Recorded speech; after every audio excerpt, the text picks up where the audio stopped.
Greetings grapplers, Professor Larry Keith here with Judo for Jiu-Jitsu. If you're first time on our channel, be sure to click on the subscribe button and on the notification bell so you don't miss any future videos. Today I'm going to be talking about how to be the person that everybody wants to practice with.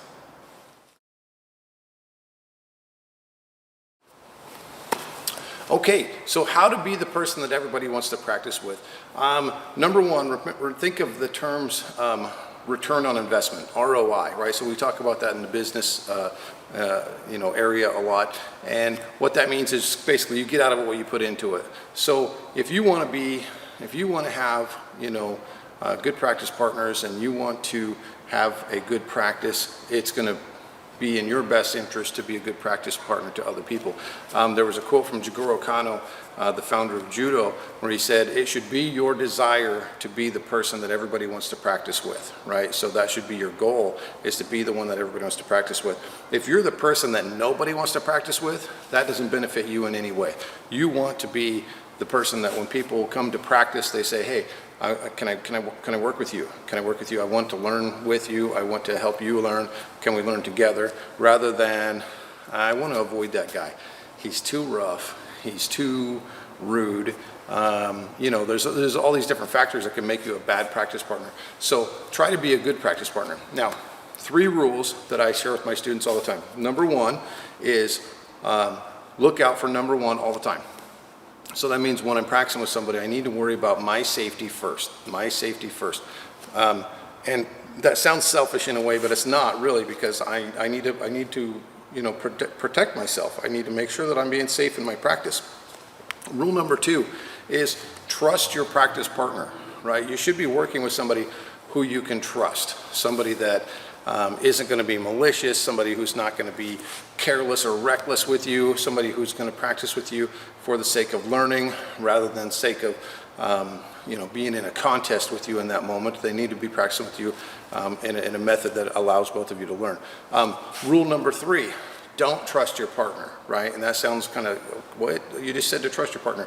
Well, that's because even somebody with a great deal of experience, I've been doing martial arts for almost 40 years, even somebody who's doing martial arts for a long time can still make mistakes, right? So the perfect throw, right? When you're trying to do this throw and you've hit it, 99% of the time, you hit it just perfect, and then you kind of foul up, right? What happens sometimes, we become too comfortable working with somebody, we do trust them and we trust them too much, and then their grip slips or something like that can happen. Something's really simple, and because you're not paying attention, boom, you hit a little bit harder than you would have if you would have been paying attention, right? So rule number 1, always look out for number 1. That's you, right? Rule number 2 is always trust your partner, and rule number 3 is don't trust your partner, right? So that's something I share with my students all the time. The next thing I would mention about being a good practice partner is that when you, if you want people to want to practice with you, then you need to practice with them in a method that promotes a learning experience rather than a competitive experience, right? Now there's a right time for that too, when we're going to turn up the heat a little bit because maybe we need to prepare and train for something specific, right? But when you're learning the basic mechanics of something, right, like a new move, you want to work with somebody who's going to allow you to do those moves and add, there's a communication between the two of you, right, that allows you to determine what level of resistance you're going to have, right?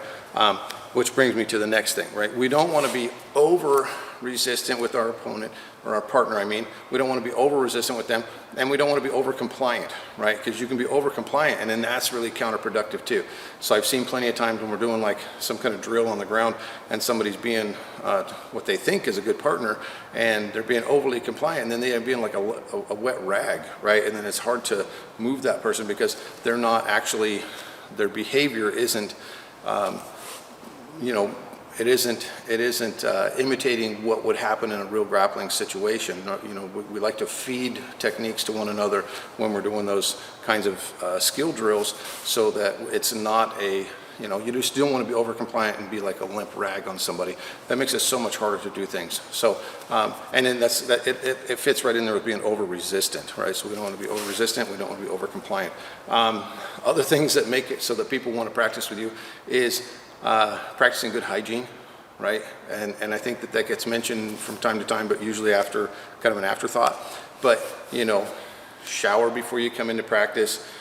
Make sure that you have, you know, that your breath isn't, stinky. Make sure that your body odor is under control. And on the flip side, don't wear heavy perfumes and that kind of thing. It's just like, wow, man, it's just too much. It's too strong for me. So you got to be careful with those kind of things. Make sure your uniform is clean. Make sure that your rash guard and that, you know, stuff you're wearing underneath your uniform is clean too. So those are all important hygiene, things.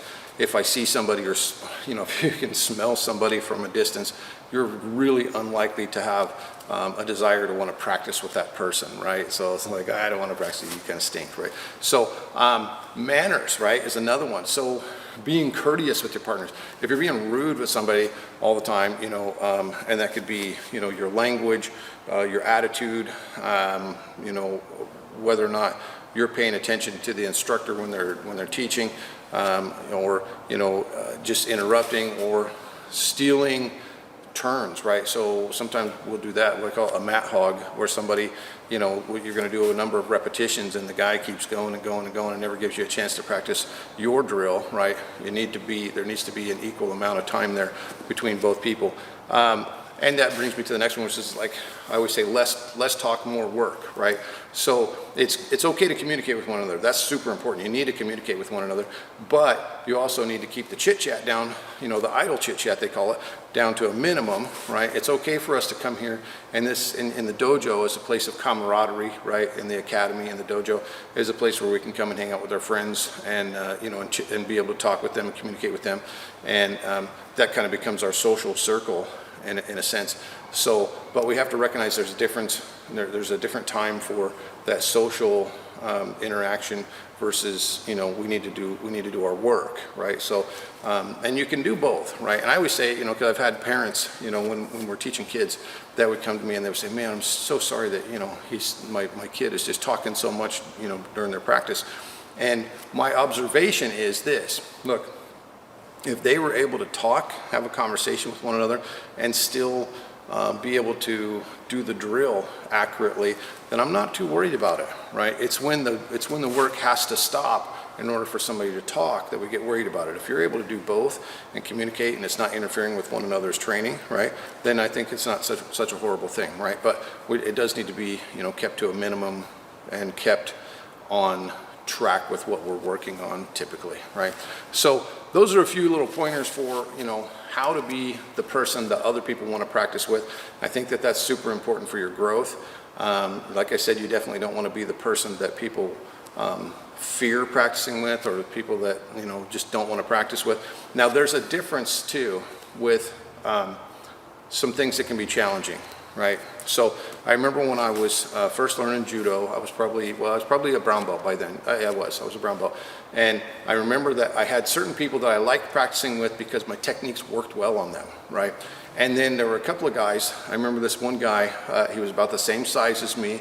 His weight distribution was a little bit different than mine, and he really was good at shuffling his feet. Like, the guy's feet seemed like they never left the ground. And so part of me really did not like to practice foot sweeps or the ashiwaza, any of the leg techniques with the guy, because I just knew that it was just going to be hard, right? The timing had to be just perfect. The off-balancing had to be just perfect in order to work with him. But later on, as I grew into this, I recognized, that benefited me greatly, right? Working with somebody that made it, and he wasn't trying to be resistant. That was just the way he was mechanically built, right?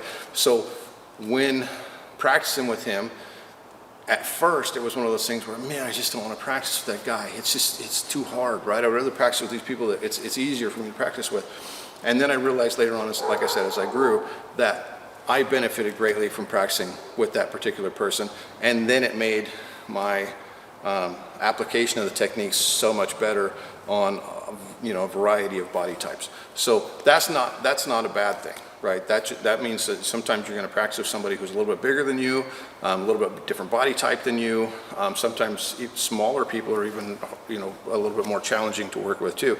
So all those things are different aspects of this, to where that's not what I mean by being somebody that people don't desire to work with.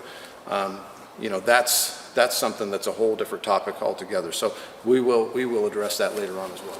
If you like this video and you want some more advice like this in the future, along with some technical videos, some technique videos that we have coming up, and that's also in our current library, be sure to like this video, subscribe to our channel, and click on the notification bell so that you don't miss any future videos.